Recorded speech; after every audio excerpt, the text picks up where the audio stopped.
everyone, and welcome to my farmhouse. Today I'm gonna take you on a little tour around my Riverlands save file, as well as the Ginger Island farm. I just finished my Perfection run a couple of days ago, which I highly recommend checking out if you haven't already. The reason why I decided to make a farm tour, I actually played a little bit more, until the end of spring in year 4 to be exact, and a few things here and there have changed, and I thought maybe some of you would be interested in a full overview. Well, let's get into it. And also, this probably goes without saying, but major spoilers ahead for the 1.6 update. I know there's still a lot of people out there who are waiting for the update on consoles, so just thought I'd mention that. Starting with the farmhouse itself, I don't think I changed anything in here. So to the left we have the dining area with a few pieces from the Wizard's catalog, and I just love the new table that we have now. And of course the dark piano, such a cool piece. The basement is, full of casks. Maybe I'll renovate it at some point. Moving on to the bedroom, we have once again some items from the Wizard catalog, like the bed and also this dresser.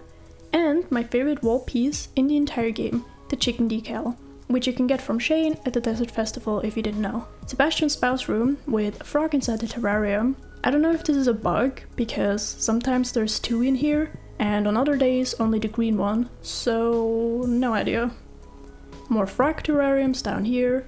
I really wish we had furniture pieces for the parrot or even the fairy, but maybe in a future patch. This room is always an aquarium in all of my playthroughs. The expanded corner room features mostly items from the Junimo catalog and a whole lot of plants and flowers. Probably my second favorite catalog in the game.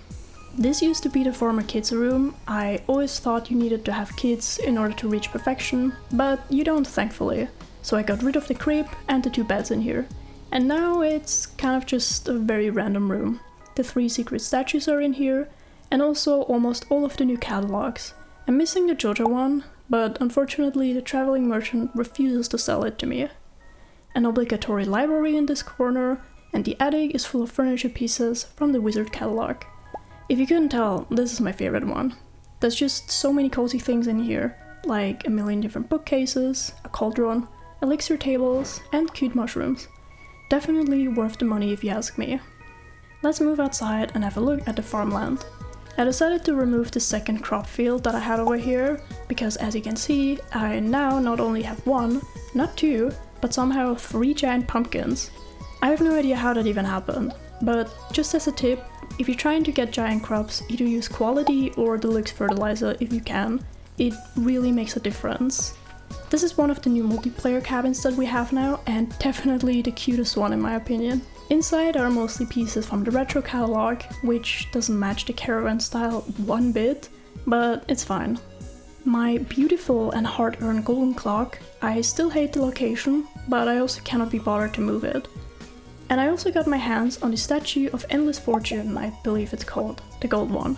I'm actually unsure what this one exactly does. I feel like this is more like a meme, since it costs so much money and produces a whole bunch of random items. But anyways. Also, I got a new friend. Say hello to Bob. He is the guardian of the infamous headshot. And if you don't know about my magnificent headshot, then let me show you. Featuring over 50 hats, all displayed on the alien rear crows. There's also quite a few from the new ones, which came in 1.6. I genuinely love this building. This was so much fun to make. Also, we have the Bobo and Wombo statue in here, which I never know what to do with, but I think they fit in nicely in here. Of course, in the middle is the cursed mannequin, which has been with me ever since year 1, I think, who has the concerned ape mask on display. At least it was in the middle the last time I came in here, since the cursed mannequin likes to move around on its own.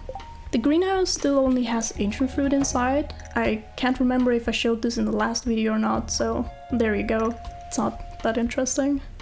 The tiny tree farm is unchanged. I did want to build another cabin on here, but I kinda like how the area looks. Moving on to the animal area, we have 2 coops, one with only dinos, which are currently all outside, and one with chickens, ducks, and rabbits. And I also just realized I have golden eggs now, which is pretty cool, never had these before. We have 2 barns, one with only pigs and the other with some cows and ostriches. I put a few paths outside and more trees here and there so that it doesn't look that empty, and as you can see, this island looks a bit different. I decided to build a slime hutch after all, well, 2 actually.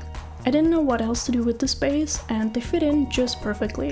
One building has purple slimes, unfortunately only 2 because they're both guys, so that's cool. And the second hutch looks a bit better, a lot of red slimes. The pond area is the same, as well as the obelisks, and lastly the wine sheds are also unchanged. And yeah, I think that's everything important here. Let's warp over to the island farm. I really tried to make the farm look nice, and I guess it kinda does. I'm not super happy with everything, but this is by far the best looking island farm I had. This random cluster of crops displays every crop in the game, except it doesn't. There's quite a few that are missing, like strawberry or the rare seed. This looked a lot better in my head than it does now, but it's whatever. At least the flowers down here look nice. The fruit tree alleyway took the longest to make, since you need to wait for the trees to fully grow. And yes, I know I am missing the banana trees, and I don't care. It's not my fault that the island trader wants 5 dragon tooth for 1 single sapling. That is outrageous, and I am not paying that. So yeah, let's just pretend it doesn't exist. The ancient fruit empire remains the same, and I of course need to have my coffee. I actually wanted to move the honey farm over to the actual farmland, but I guess I kind of forgot about it. And up here is a random work area, or at least that's what it's supposed to look like. Lastly, the island farmhouse. Probably my favorite house design I've ever did. Once again, shout out to 920, where I took some inspiration for this building. We have the fisherman double bed, some furniture items from the desert festival, like the cat statue and this banner. Pieces from the Junimo catalog are in here as well, like the adorable mushroom lamp. And yeah, I just love everything in here. The colors, the furniture, the plants, this random ass bait maker, which I don't remember why it's here. And yeah, that concludes my Perfection farm tour on the Riverlands farm. If you never played on the Riverlands farm before, I would highly recommend giving it a shot. Having such limited space and figuring out where you can place all of your buildings was a nice little challenge, and I personally had a lot of fun on here. I also want to mention quickly, thank you so much for 1,000 subscribers. I really appreciate the support. And before I forget, we also have channel memberships now, with some cute emotes and badges. If you have any questions, feel free to leave a comment down below. I love reading them, and thank you so much for watching.